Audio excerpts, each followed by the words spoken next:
Well, I support the Eating Well because it would be very convenient for us seniors. As you know, this is a senior building, 55 and over, and there's a lot of people that don't have a car, and they can just walk to the grocery store. As people got those little riding scooters, and they wouldn't want to scoot to Western Avenue to Martin's or Kroger's. They can just scoot to the grocery store out here. And you might be cooking and forget something. Oh, I need some butter, or I need some milk, and you can just go, right? Drop what you're doing, run to the store, in 5 minutes you're to the store and back. So it would just be very, very, very convenient to have a store here. Very convenient.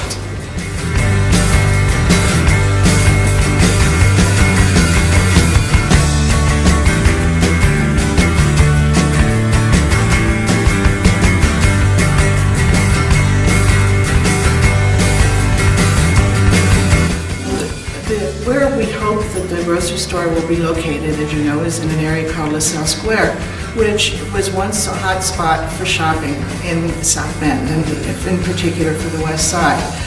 People are familiar with Studebaker. People around South Bend are equally familiar with the Bendix Corporation, which employed a lot of people, and so you have around the area of LaSalle Square lots of small houses with workers who had once housed workers, communities that's extremely diverse in terms of the same kinds of people who worked at the Bendix factory.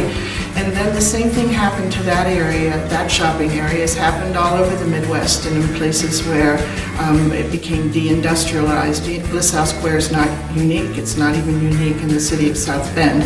And as the development happened on the outskirts of the city, so did the grocery store, the other kinds of shopping experiences follow where the money was and leave the center city and go out to the area which is much less accessible to the population who stayed in LaSalle Square, a lot of whom are seniors that don't drive much anymore, or young families that don't have cars available at all times of the day or have kids that you would have to take with you. So what happened is that this area really suffered from a lack of options for people to take care of at least immediate needs. Maybe not every need, but at least immediate needs.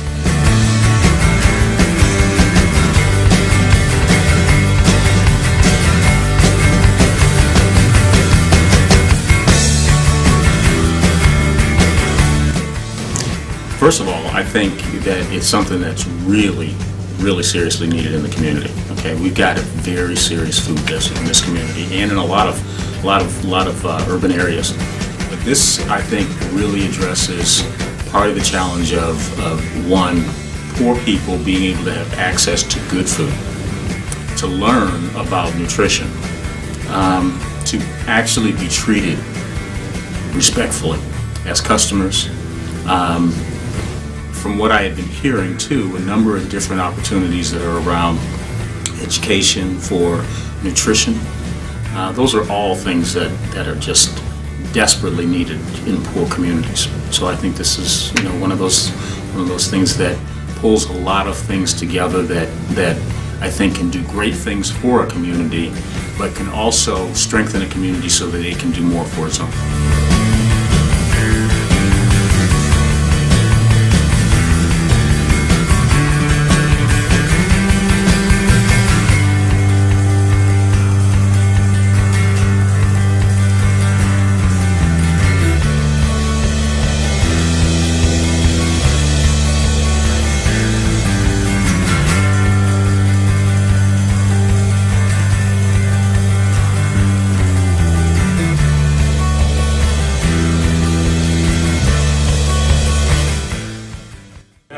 Our involvement with the food bank, with Eating Well,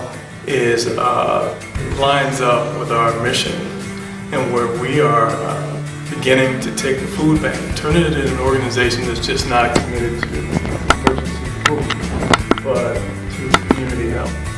So we want to be an organization that impacts community health, and we couldn't think of a greater partnership and a greater opportunity than to work with Eating Well to make sure that we can affect this community, specifically LaSalle Square neighborhood, to bring healthy food and nutritious food to people who desperately need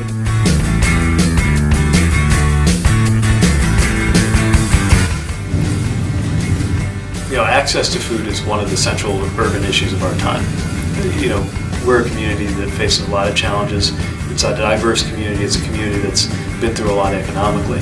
And one of the reasons that I'm so excited about this project is I see an opportunity to really reinforce our neighborhoods and reinforce the chance to have economic prosperity for everybody.